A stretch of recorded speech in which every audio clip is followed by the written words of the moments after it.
Hey Cancer, welcome to your reading. So I wanted to take a look at the energies of the second half of the month of December.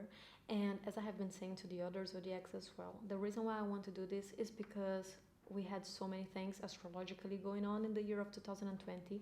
It has been crazy for all of us, both collectively, right? With the whole quarantine and COVID situation, the world is going upside down the whole year. But then we also have so many internal transformations, all of us. And these are the last 2 weeks of the year, which means that everything that has been going on, it's kind of being wrapped up right now. And I want to see how are we ending, how are we finishing this year, how we are wrapping up all of this and starting 2021.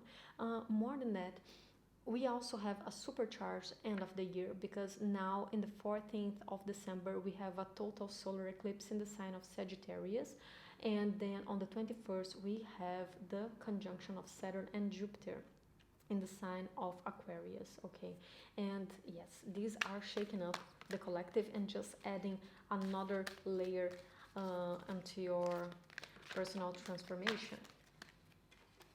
So yes, I wanted to take a look at all the energies going on right now, what is going on with the collective in each zodiac. Okay, so let's see, Cancer. How is it going on for you? And I want to see how you are stepping into these last 2 weeks, this final 2 weeks of the year. So we have, okay, and I'm sorry if I pause your readings sometimes, but the neighbors are doing some drilling here, so yeah, I'm having to pause it sometimes because I just don't want to leave that annoying noise in your reading. Okay, so let's take a look for Cancer. And I know that it has been extra hard for you, Cancer, because there has been a lot going on in Capricorn, and Capricorn is your opposite sign. So all of this is happening in your natural 7th house. And if you have a Cancer rising, then it's even stronger for you because then it is indeed probably in your 7th house. And the 7th house talks a lot about how we deal with others, our partnerships of any kind, or one-on-one relationships, but also talks about our shadow side. So what are those aspects that we deny in ourselves and we project into others, and these have been going under intense transformation for you because we had Pluto in Capricorn for a while, then we had it conjuncting Saturn in Capricorn as well in January, and then conjuncting Jupiter 3 times this year, and the last time was now in November. When was it? I think it was the 13th of November, I'm not sure. It was somewhere in the middle of November. So you had a lot going on for you in your shadow side.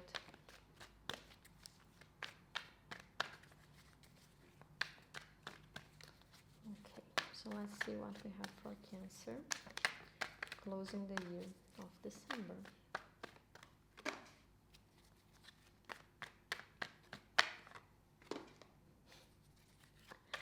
I'm laughing, Cancer, because right now we had a certain card appearing in every single reading. And now you are the 4th zodiac that I am reading for. So I started with Aries, then Taurus, then Gemini, now for you. And there is one card here that appeared for all 4 of you, and that for me is crazy because I am shuffling this. I am really shuffling this. Okay,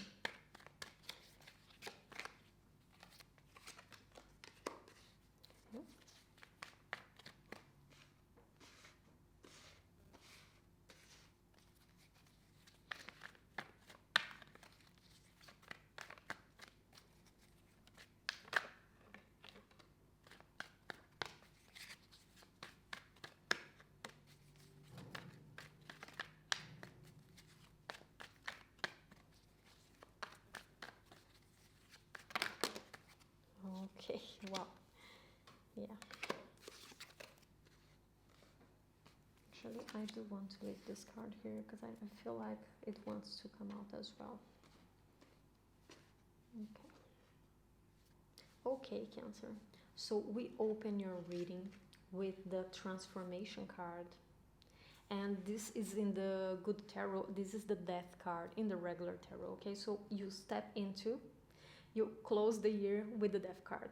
And well, what have I been talking about, right? With all these conjunctions and just all of these strong transits going on in your seventh house, in your house of partnership, and in your shadow self, the part of yourself that you struggle to acknowledge, you know. And then you have all these transformations going on. I think that this was a year of death and reborn for you and Capricorn, more than any other sign. Okay, and I think that especially if you are a Cancer rising or a Capricorn rising, this year was a year of tearing everything down, rubbing it on your face, and then changing it into something new. And then we have the Four of Wands in the reverse and the Lovers in the reverse. And what it tells me is that I think it's not uncommon since it's all happening in your seventh house. I think that all of this was triggered by a very intense relationship that you had this year. And this was a relationship that probably ended.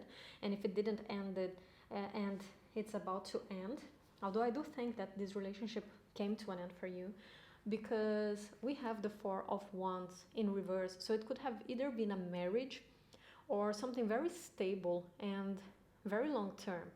And if it wasn't stable, it just gave you a sense of stability, something that looked like it was very stable-ish, and then you found out that it wasn't. With the Lovers in the reverse, and the Lovers is one of the cards that I say, actually you got two cards here that every single group had. So this shows that the whole collective is around a certain theme. But with the Lovers in the reverse, I see that this was a love relationship that you kind of idealized a bit. This was really something meant to be for you. This was something that you held in very high regards, and you idealized it as, this is the relationship that will save me. It's almost this sense of, this will save me, you know. And you saw this as something that was very stable, or that could be very stable, that could bring you a lot of happiness, and then it came to an end. It showed to you that it wasn't any of it. And I think that put you in a moment of a lot of struggle.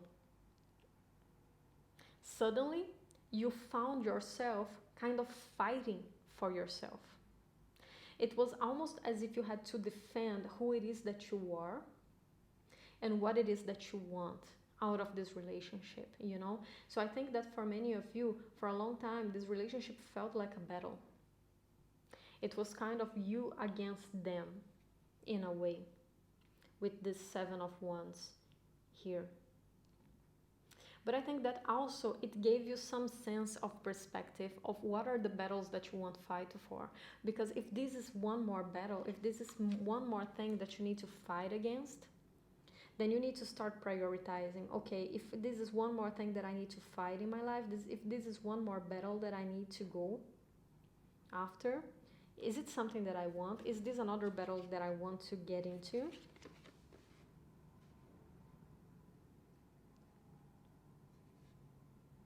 And then, under the Four of Wands in the reverse, we have the Nine of Cups in the reverse. And with this, I actually am getting mixed messages, okay? And I'm gonna tell you both of them. I think that for some of you, the clearing of this relationship, of this thing that you thought was so stable and wasn't, opened space for you to actually find out what is that you really wish, because this is a wish fulfillment card.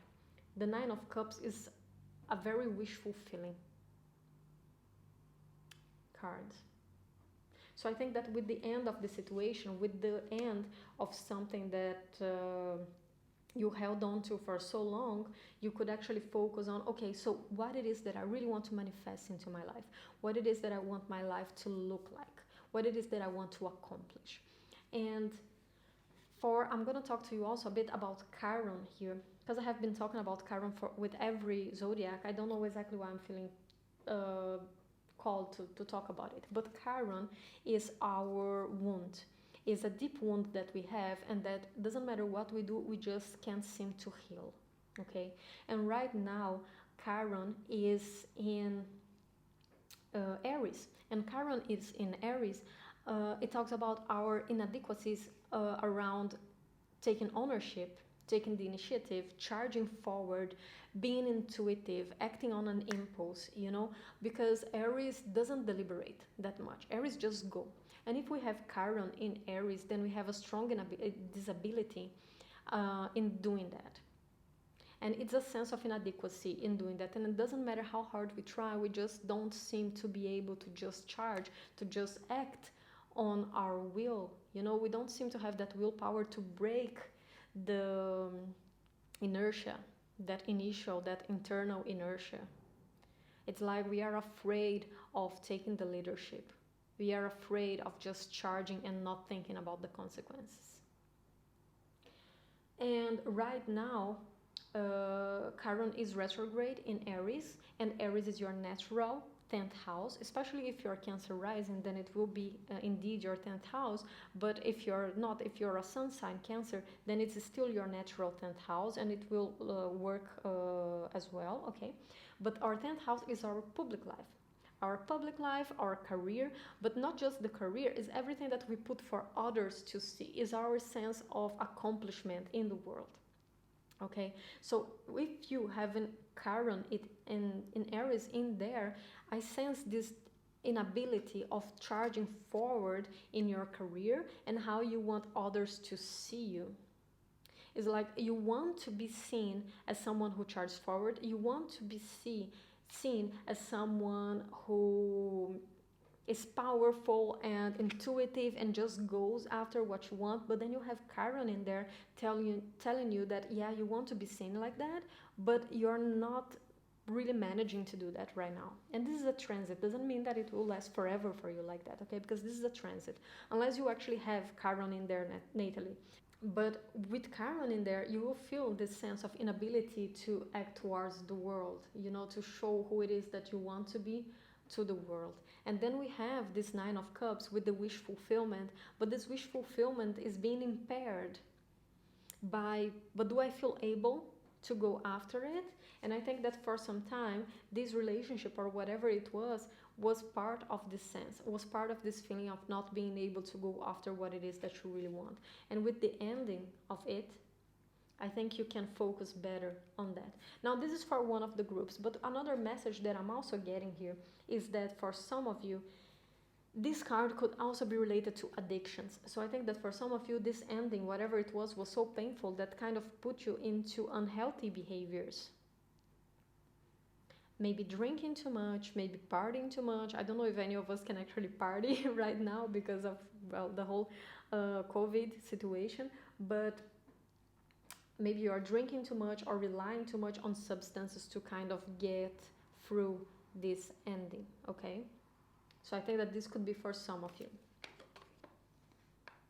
And then right next to this Nine of Cups, we have the Temperance card.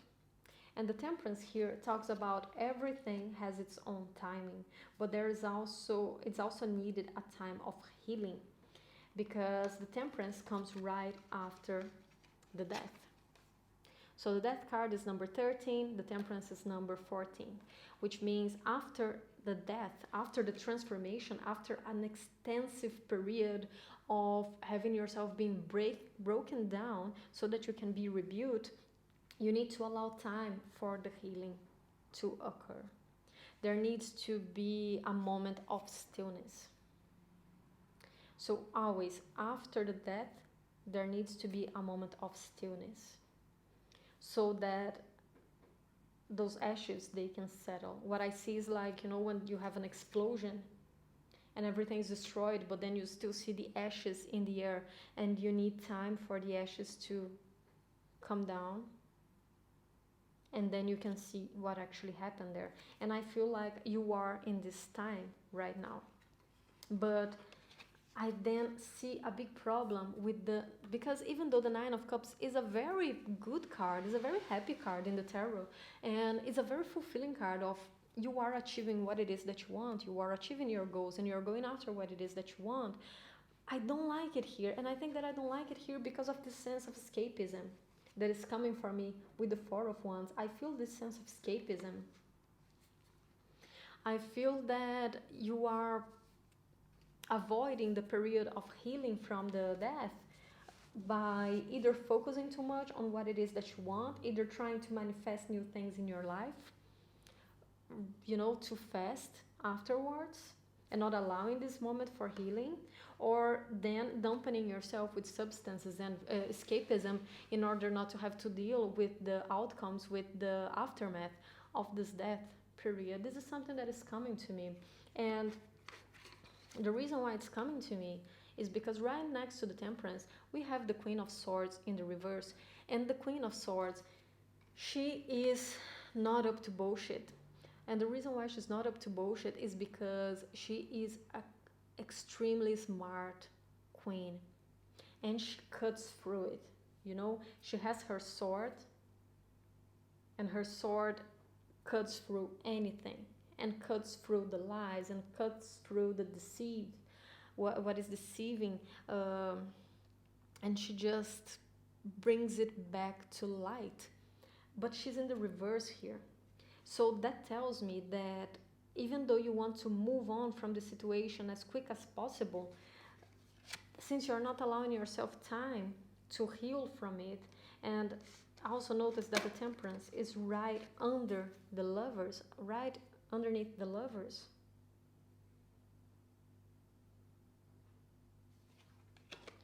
Since you're not allowing yourself this time for healing here, then you're not really seeing the situation with clarity. You're lacking clarity here with the Queen of Swords, because you really need to allow yourself the time to heal from it. You need to let the cycle close, but for that you need to stay in stillness. You really need to stay in stillness and just let whatever happened come to the surface, okay? This is an interesting reading.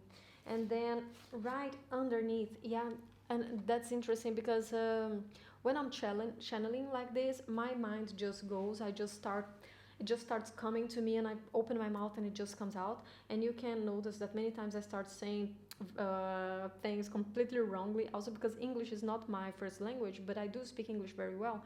But if I'm channeling, I get lost a bit in the words, and I sometimes get lost a bit in the thoughts. So I didn't even see what was the bottom row before I was talking.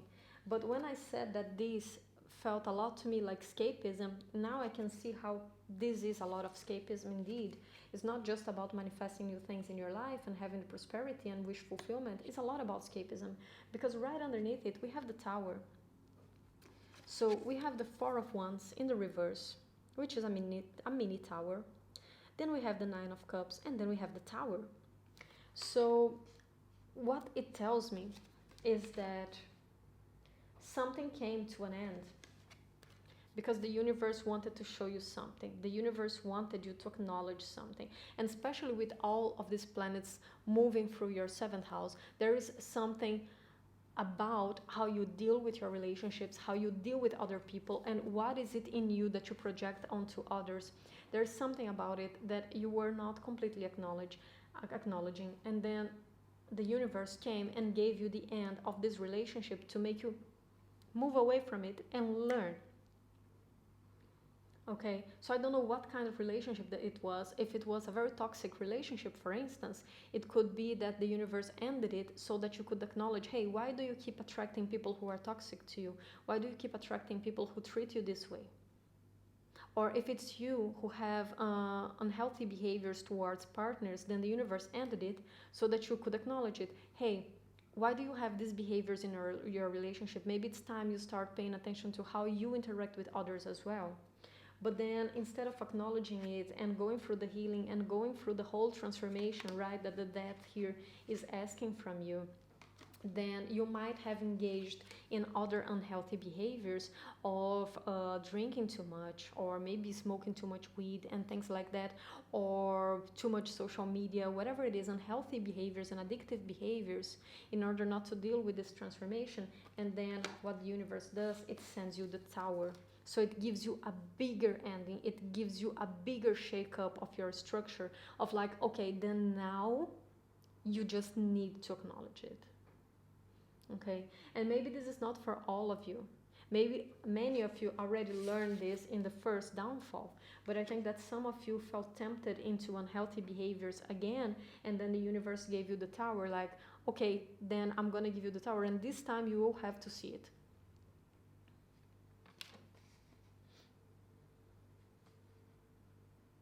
And why it's important that this happens?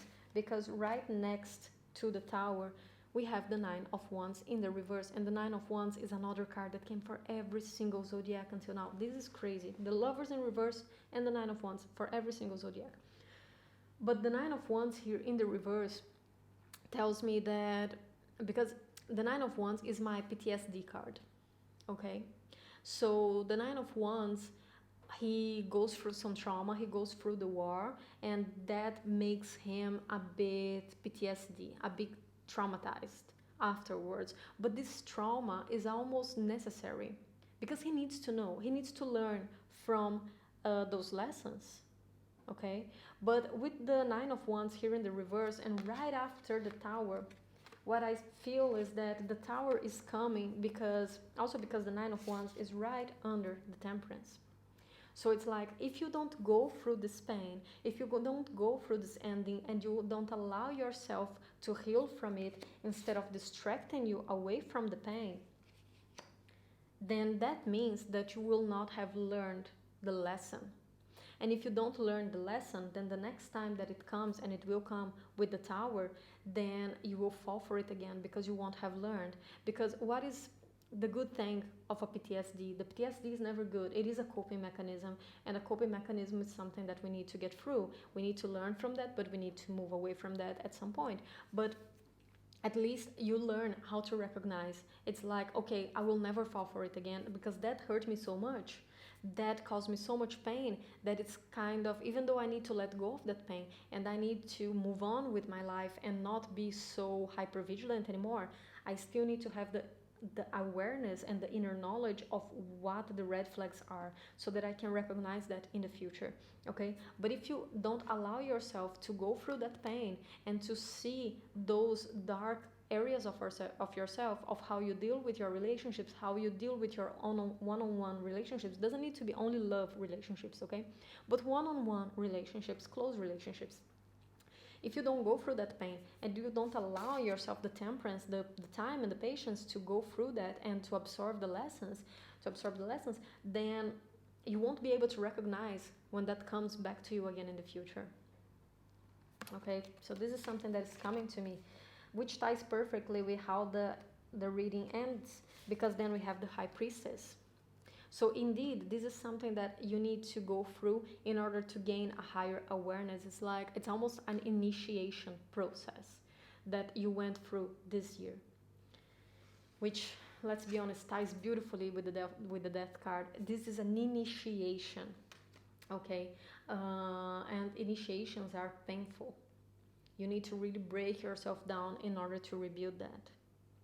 So this is a painful process that you had to go through, and that you are being asked to sit in stillness with, and just absorb the lessons, just let them sink in into your, to be brought into your conscious mind, so that you can have a higher awareness of yourself.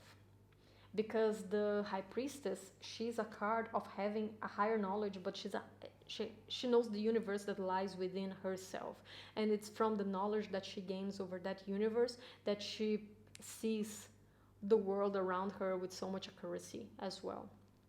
Okay, so this is all about inner knowledge. It's all about learning about yourself, knowing about yourself. Okay, and especially with this is, look how it is. So it's like this.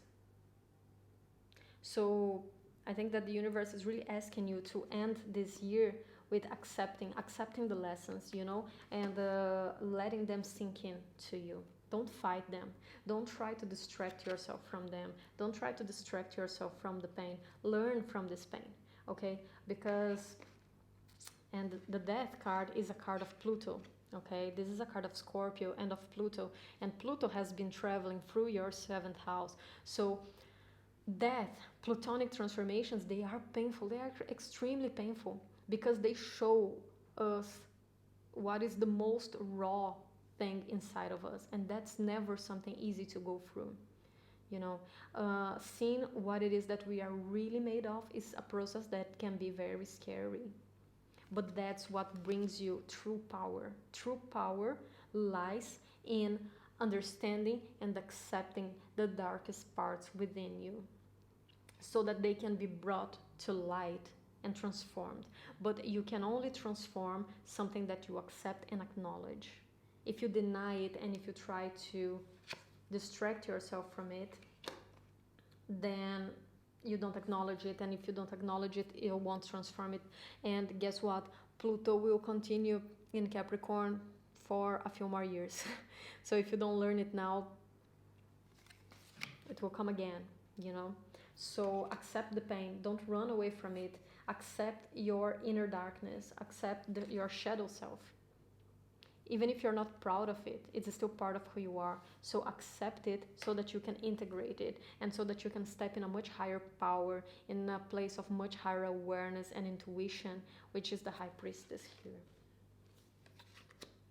This was not an easy year for you, and yeah, this was indeed not an easy year for you, Cancer. So I want to finish this reading with an oracle card for you. So let's see. One last oracle card. Yeah. For the end of 2020.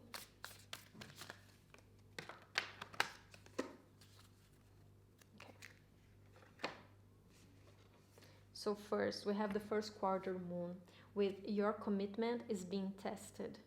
So again, your commitment with your own transformation, with the transformation of yourself, of how it is that you show yourself to others, 10th house, Chiron in the 10th house, and transformation of your own shadow self in your one-on-one relationships, Pluto in your 7th house. You need to have a commitment with that. You need to have a commitment with being better within yourself, with being the best self that you can be. You need to have a commitment with that, okay? And your commitment is being tested. And then we have, which is a good omen for the end of this very hard reading, waxing crescent moon. Have faith in your dreams. And by having faith in your dreams, I think that it's not actually the impression that this card gives me, especially with the whole drawing. I don't know if you can see, but it's a beautiful card with some plants and a butterfly and the moon, the waxing crescent moon.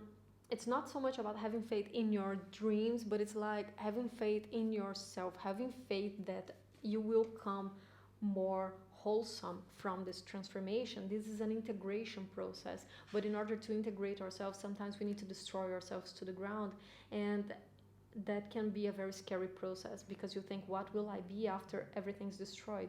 Well, you will be after you are rebuilt from that, and you need to have faith in that process. You need to have faith that this transformation is just transforming and destroying the shadow part of yourself, so that you could integrate that in yourself. It's not destroying in terms of pushing that out of you, but it's in terms of rearranging it. It's like almost breaking it down to the atomic level so that it can be rearranged into something that can be integrated within your persona. Okay, so have faith in that. Have faith in the process of the death process, and let the death occur. Don't try to distract yourself so much from it. Don't be so afraid of letting go of your old patterns. Okay, Cancer. So that's all I have for you today. I hope you enjoyed, and I'll see you next month in the January reading. Take care. Bye bye.